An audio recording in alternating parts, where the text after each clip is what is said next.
যেই এই নাম করার বললেন, তারপরেই রাত্রে সুশীলবাবু স্ত্রী দৈব একটি ওষুধ পেলেন, বলছে গাড়িতে বসে রয়েছে, নাম হচ্ছে, হঠাৎ বলে সে ড্রাইভারটা চেপে দিল।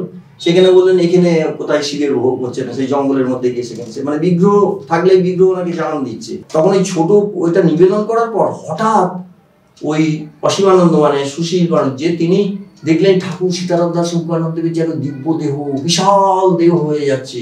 নমস্কার, বাস ভাইবে আপনাদের স্বাগত। আমরা আরও একবার পেয়ে গেছি শ্রী মলয় ঘোষ বাবুকে। ওনার থেকে আজকে আমরা শ্রী ঠাকুর সীতারাম দাস ওঙ্কারনাথের আরও কিছু লীলা কথা সম্বন্ধে জানব।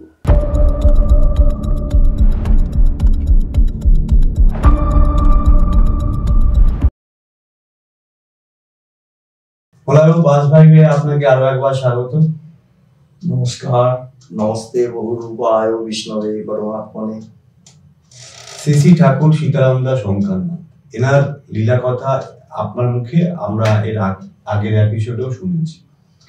আরো ওনার কিছু লীলা কথা আপনি আমাদের দর্শকদের বা যারা সীতারাম দাস ওঙ্কারনাথ, শ্রী ঠাকুর সীতারাম দাস ওঙ্কারনাথ আছেন, ওনার যারা ভক্তরা বা শিষ্যরা আছেন, তার সম্বন্ধে আপনি যদি আরো কিছু লীলা কথা শোনেন। सीताराम सिया राम मैं सब जग जानी करहु प्रणाम जलजी गोपानी।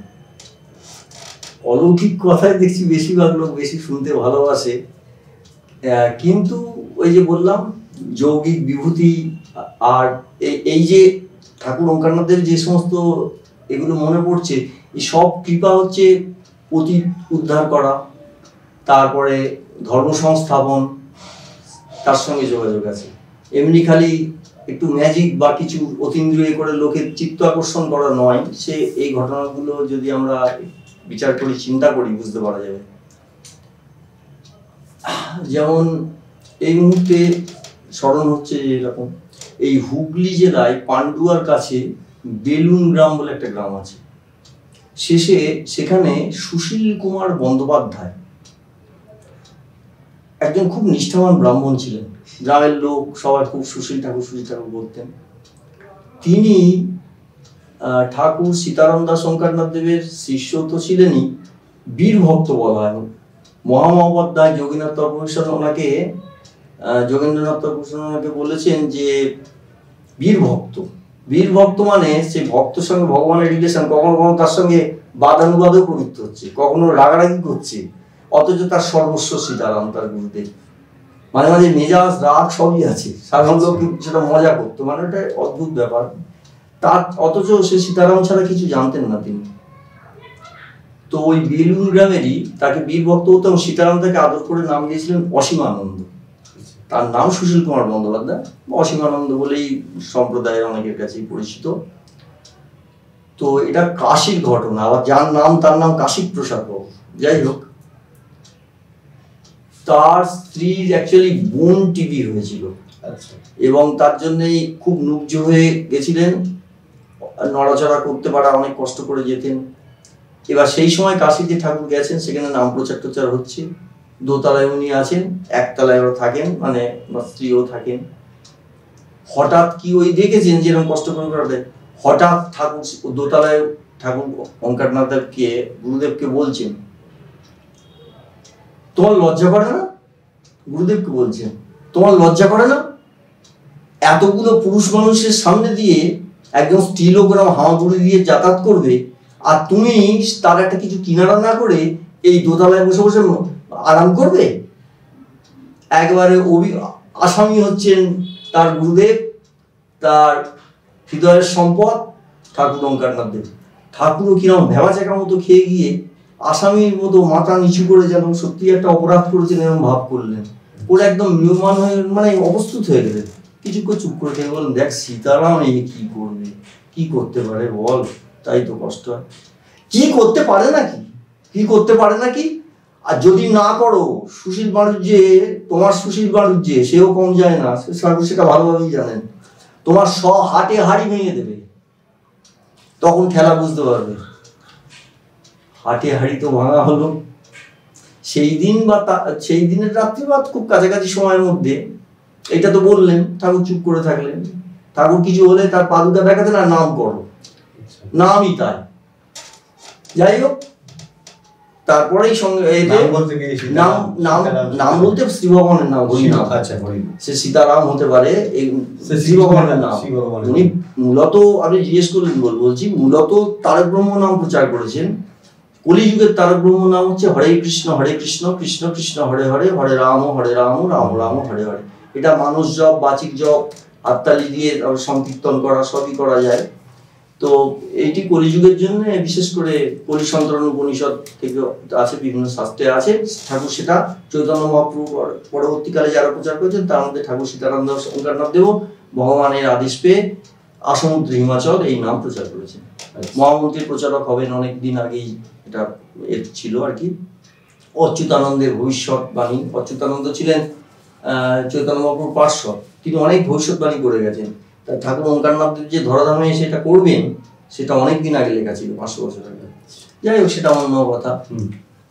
তো এরপরে যেই এই নাম করার বললেন, তারপরেই রাত্রে সুশীলবাবুটি দৈব একটি ওষুধ পেলেন। মানে ঠাকুর নিজে আড়াল হয়ে যাচ্ছেন, এই কিছু জানে না, নাম কর, নামই সব করবে। তাতে ওষুধ পাওয়া গেল, দৈব ওষুধ। সেই ওষুধটি উনি গ্রহণ করলেন, একেবারে চিরতরে সেরে গেলেন, সুস্থ। একদম, মানে আর দীর্ঘদিন ধরে ওইভাবে হামাগুড়ি দিয়ে যেতেন। কি করবে, চলতে পারে না, তখন তো চলশক্তিহীন হয়ে গেছে। ওইটাই তো বললেন, লজ্জা করে না এতগুলো পুরুষ মানুষের সামনে একজন মহিলা এরকম করে হামাগুড়ি দিয়ে চলে যাবে, আর তুমি তার দোতলায় বসে আরাম করবে। ঠাকুরের আরাম কি সামান্য ভোগও নিতেন না, এইটুকুনি প্রসাদ নিতেন আর ওই নিয়ে। যাই হোক, বললেন আর কি। তো এই বীর ভক্তদের মাধ্যমে অদ্ভুত লীলা প্রকাশ হয়, এটা কাশী ঘটনা। এবার একটু দেবোদ্ধার লীলার কথা বলি। দেবোদ্ধার লীলা মানে প্রচুর জায়গায়, গ্রামে গঞ্জে অনেক জায়গায় আছে, মানে গ্রামের মধ্যে, জঙ্গলের মধ্যে মন্দির পড়ে রয়েছে, বিগ্রহ আছে অপূজিত অবস্থায়, পুজো হয় না। ভাঙা শিব মন্দির, সেখানে পুজোই হয় না। বা আরো সমস্ত বিগ্রহ পড়ে রয়েছে, লুপ্ত হয়ে গেছে, মাটি চাপা পড়ে গেছে।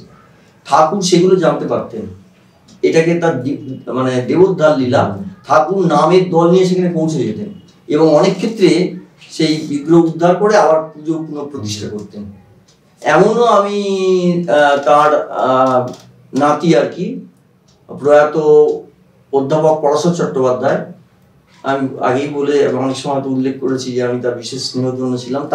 তার কাছে শুনেছি, বলে গাড়ি চলছে, গাড়িতে বসে রয়েছে, নাম হচ্ছে, হঠাৎ বলে সে ড্রাইভারটা চেপে দিল।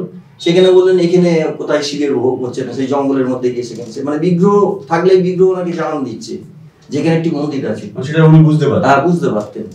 তো এই ঘটনাটা ঘটেছিল ওই বেলুন গ্রাম, মানে পান্ডুয়ার কাছে বললাম তো, ওরই কাছে রামনাথ গ্রাম, আর তার পাশে এক গভীর জঙ্গল ছিল। সেখানে একটা জোটেশ্বর মহাদেব শিব মন্দির ছিল। তা সেখানে বছরে একদিন, ওই শিবরাত্রির দিন বহু লোক সমাবেশ হতো। বোধহয় ওরা কি একটা বাজাতো, কারণ ওখানে মানে শিঙা ডমরু এইসব বাজিয়ে টাজিয়ে করতো। কারণ ওখানে অনেকে বলে সমস্ত রকম বিষাক্ত সাপ, খোপ, শিয়াল, ভাম সব রকম আছে, হায়না টাইপের। এবং কেউ কেউ আবার প্রচার করতে যে বাঘের গর্জন শোনা গেছে, এত গভীর জঙ্গল।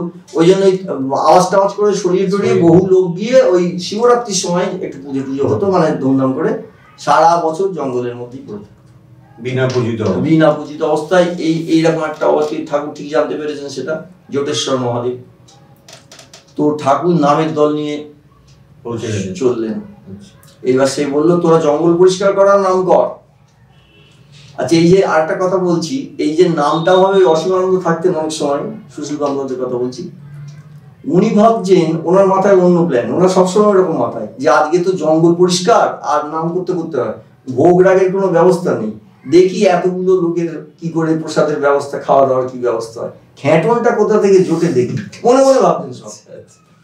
তো সেই সময় তার মনে হচ্ছে এটা নবম অধ্যায় রাজবিদ্যা গীতায় 22 নম্বর শ্লোক, হ্যাঁ, সেখানে একটি বিখ্যাত, সবই ঠাকুরের কথা, কিন্তু এটা খুব প্রচলিত বলে বল, অন্যাস চিন্তায়ন্ত মাং যে যারা বলবো আসতে তেষাং নিত্যাভিযুক্তানাং ইয়গাস্যেমাং বহম্মহং। ভগবান বলছে অনন্য চিন্ত হয়ে যে মানে উপাসনা করে, পরিপাসাতে উপাসনা করে, তার যোগ ক্ষেম আমি বহন করি। মানে যোগ মানে যোগকে, মানে যা আছে তা রক্ষা করি, আর যা নেই তা পাইয়ে দিই।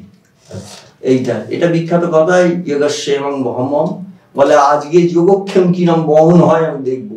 কোনো ব্যবস্থা নেই, কেউ কোনো প্রসাদ ভোগরাগের ব্যবস্থা করছেন, জঙ্গল পরিষ্কার হচ্ছে আর হরে কৃষ্ণ হচ্ছে। ঠাকুর তো ওইরকম সব ধেই ধেই করে নাচছে, কি হবে, কোনো ব্যবস্থা নেই। আর ওই গভীর জঙ্গলে কোথার তো ব্যবস্থা হবে, কারোর তো কিচ্ছু বলা নেই, কিন্তু চলছে এইভাবে পরিষ্কার হচ্ছে আর কি। নাম সংকীর্তন হচ্ছে, হতে হতে বেলা 12টা বেজে গেল, কোনো ব্যবস্থা নেই।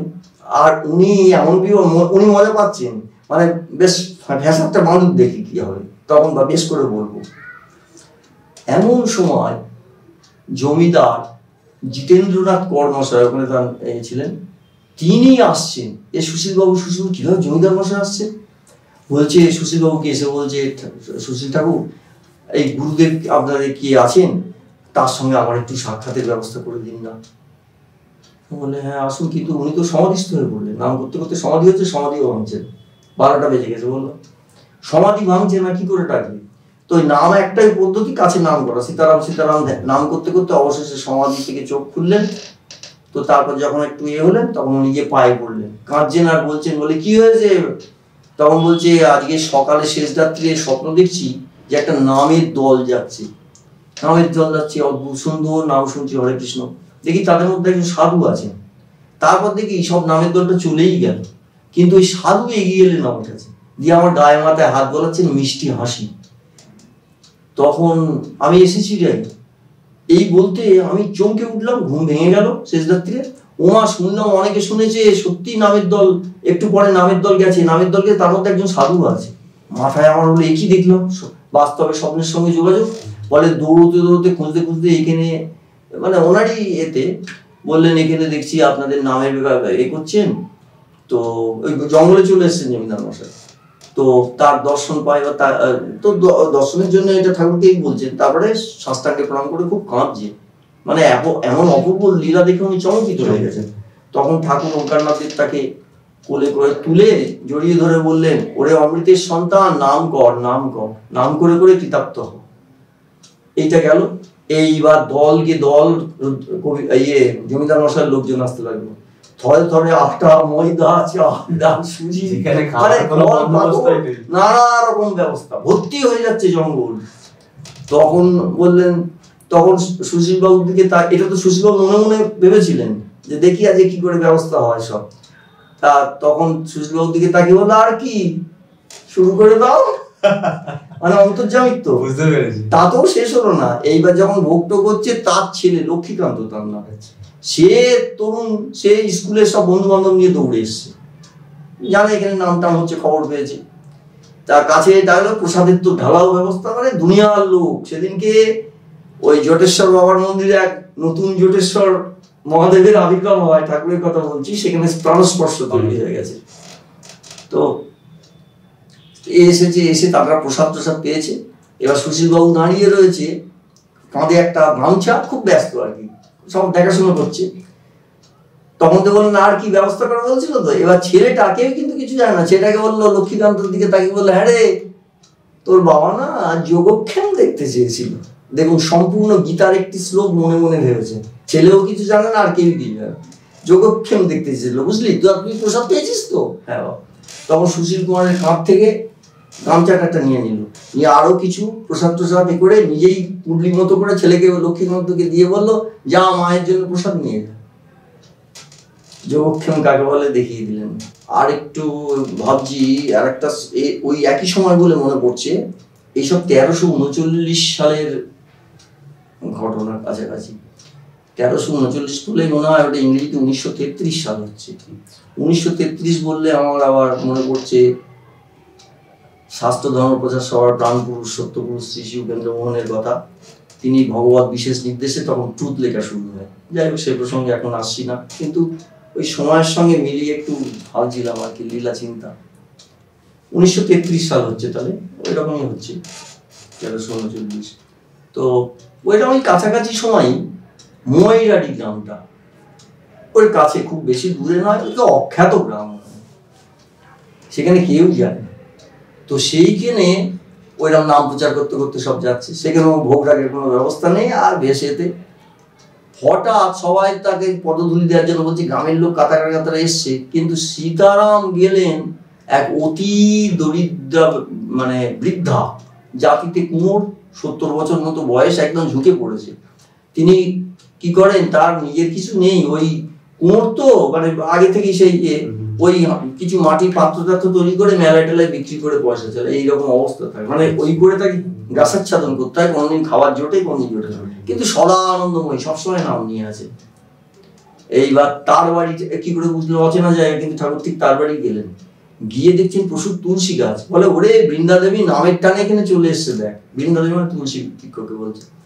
তো ঠাকুর সেই ভদ্রমহিলা এসে প্রণাম করে, সেই বৃদ্ধা হাত জোর করে বলছে, কোথায় তোমার মোহন চূড়া, কোথায় সেই অধর এতে হাসির সঙ্গে সেই মুরলী, কোথায় শ্রীকৃষ্ণের বর্ণনা দিচ্ছেন, কোথায় সেই কৌস্তুভমণি, কিরম ভাবভাবন হয়েছে, মানে শ্রীকৃষ্ণের বর্ণনা দিচ্ছেন।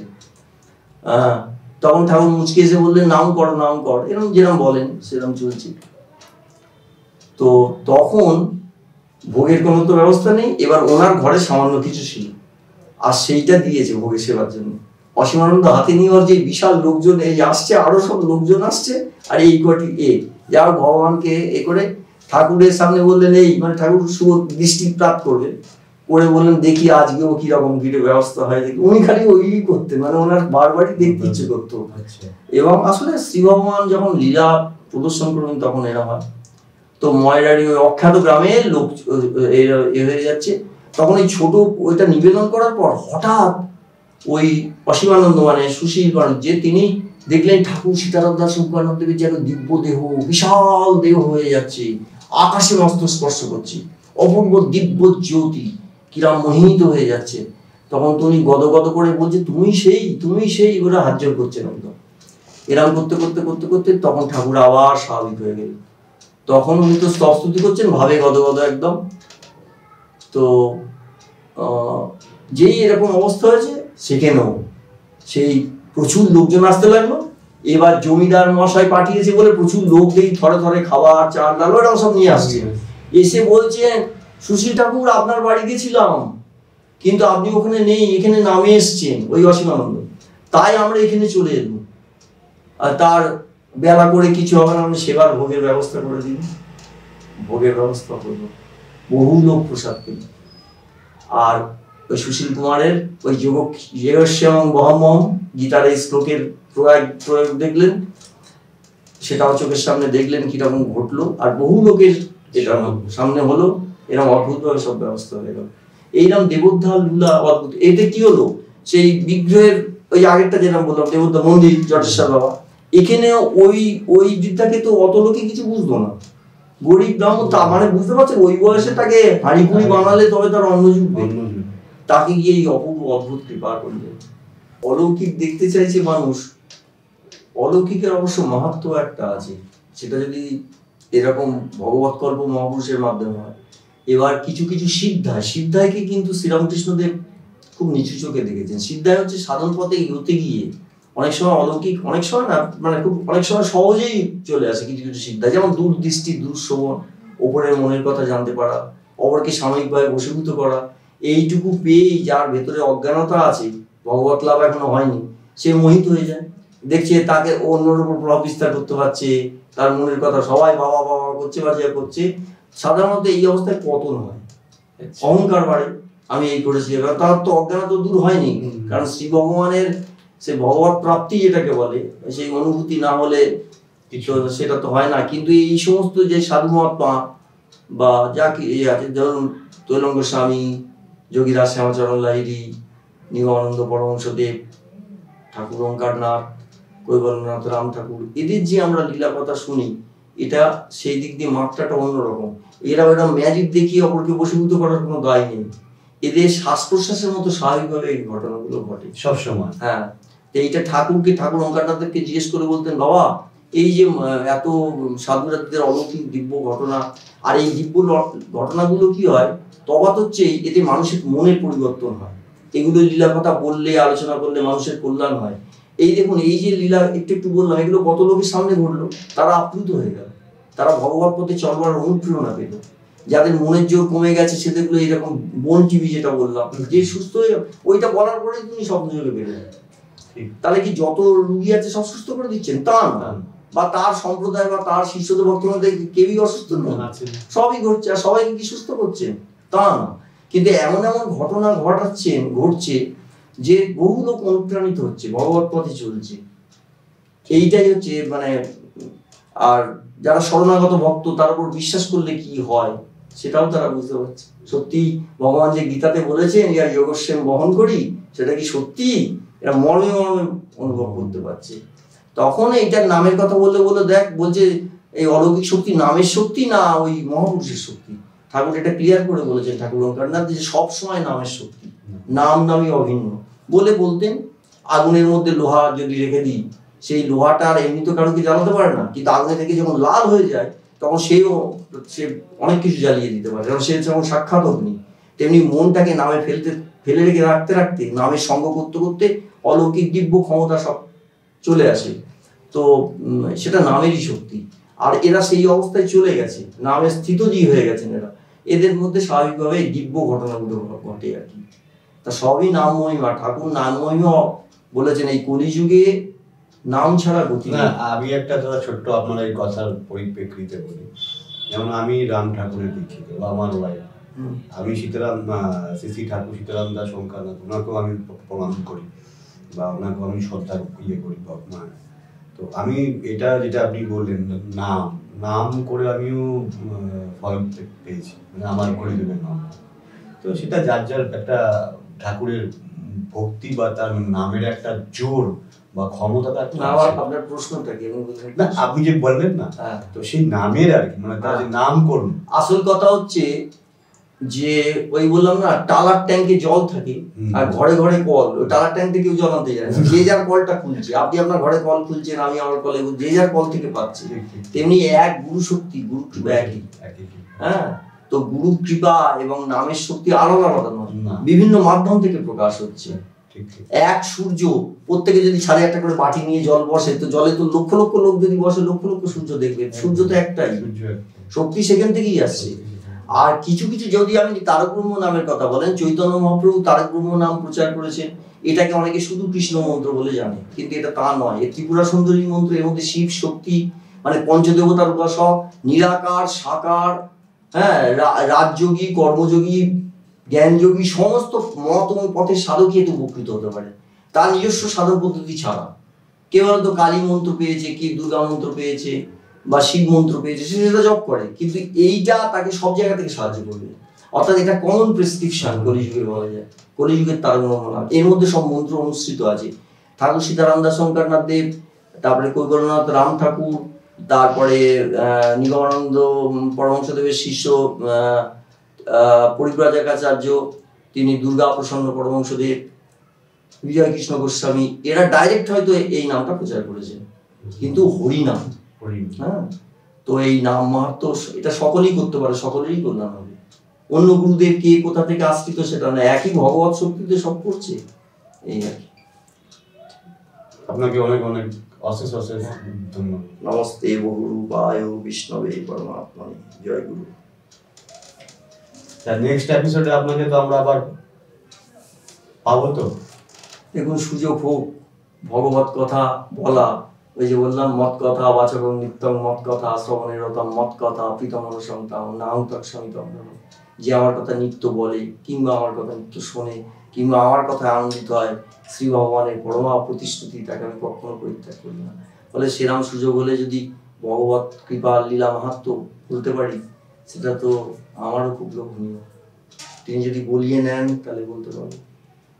আমাদের এই বাস ভাইবের অনুষ্ঠানগুলো আপনাদের কেমন লাগছে কমেন্টস করুন, লাইক করুন। আর আপনাদেরও যদি কোনো আধ্যাত্মিক সম্বন্ধে আমাদের চ্যানেলে এসে বলতে আপনারা ইচ্ছুক হন, তাহলে আমাদের মেল করুন অথবা তলায় যাওয়া নাম্বারে হোয়াটসঅ্যাপ করুন।